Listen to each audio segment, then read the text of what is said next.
Southern California Edison, a name that's sparking outrage across Southern California. Frequent power outages, outdated infrastructure, and poor communication. It's enough to make you want to invest in a lifetime supply of headlamps and hand crank radios. So, what in Edison's name is going on with Southern California Edison? Why does it seem like they're stuck in the dark ages when it comes to providing a basic necessity of modern life? We're going to shine a light on SCE's shortcomings because frankly, someone has to.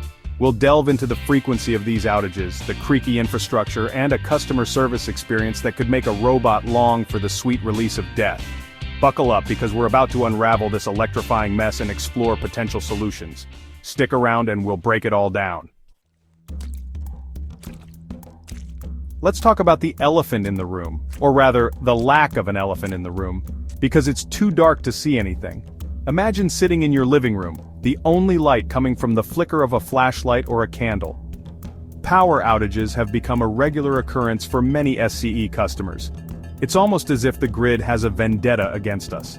Storms, those dramatic weather events that Southern California seems to experience once a decade, now have the power to knock out electricity for entire neighborhoods. A single storm can leave thousands in the dark. But it's not just rain that's causing these blackouts.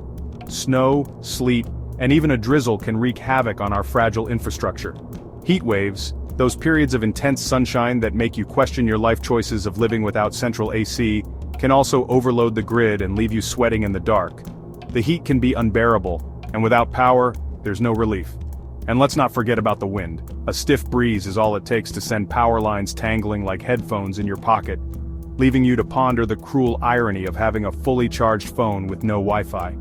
The frequency of these outages is simply unacceptable. It's not just an occasional inconvenience, it's becoming a part of daily life.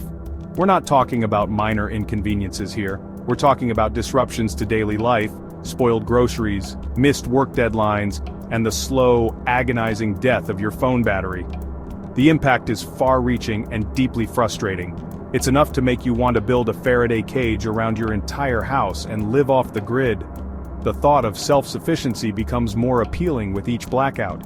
As we face these challenges, one can't help but wonder if there's a better way to ensure a reliable power supply. Until then, we brace ourselves for the next outage. So, why is SCE so susceptible to these weather-related outages? Well, imagine your electrical grid as a giant game of Jenga, played with power lines held together by hopes and dreams. Much of their infrastructure relies on above-ground power lines. These lines are incredibly vulnerable to damage from falling trees, high winds, and, well, pretty much anything else that comes into contact with them. Now you might be thinking, why don't they just bury those lines underground like any sensible utility company would? Well, my friend, you've just stumbled upon a question that has plagued SCE customers for years. The short answer is, it's complicated. Upgrading to underground lines requires digging up streets, rerouting existing infrastructure, and navigating a bureaucratic labyrinth that would make Kafka proud. SCE argues that it's slowly making progress on burying those lines, but the pace is about as exciting as watching paint dry on a cloudy day. Chapter 3. Communication Breakdown. SCE's Customer Service from Hell. Let's be honest, dealing with any utility company's customer service can feel like stepping into the twilight zone, but SCE takes it to a whole new dimension of frustrating. It's like they've perfected the art of making you feel helpless and lost. Imagine this, the power goes out. Suddenly your home is plunged into darkness, and you're left fumbling around trying to make sense of the situation. You stumble around in the dark, tripping over furniture and cursing the heavens. Every step feels like a misadventure in a haunted house. Finally, you find your phone and frantically search for information about the outage. Your heart races as you hope for some clarity. You navigate to SCE's website, which is about as user-friendly as a medieval torture device.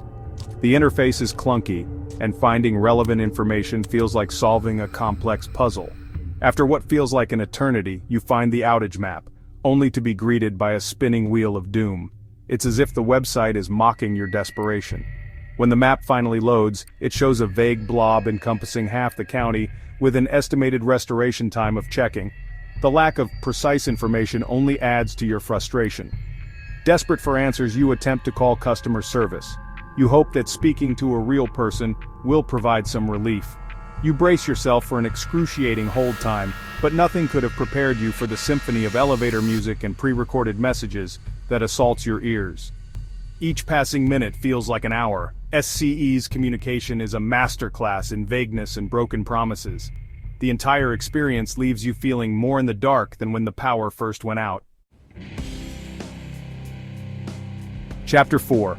The Waiting Game. Because who needs electricity anyway? So, you've experienced the joy of a power outage, the sudden plunge into darkness that makes you appreciate the simple things in life. You've navigated the labyrinthine hellscape of SCE's website trying to find any useful information, and braved the soul-crushing experience of their customer service where every minute feels like an eternity. Now comes the real test of endurance.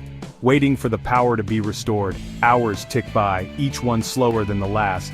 The ice in your freezer slowly melts, turning into a puddle that threatens to flood your kitchen, forming a miniature swimming pool for your forgotten frozen peas which now float aimlessly. Your phone battery dwindles with each passing moment, a constant reminder of your impending isolation.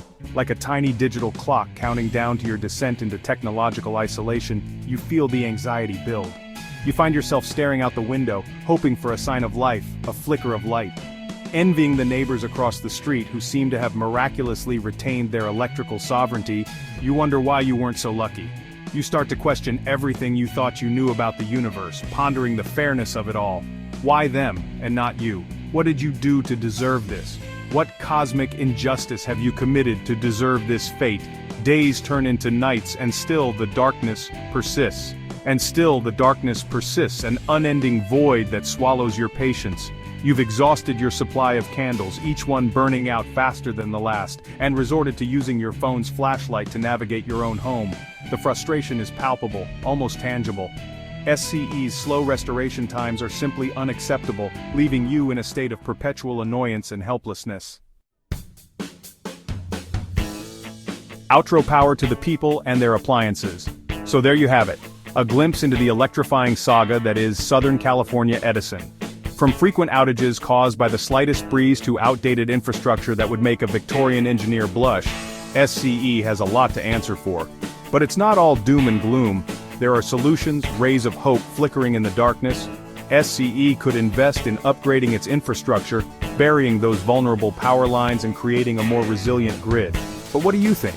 Should they prioritize underground power lines or improve customer service first? Let us know in the comments below.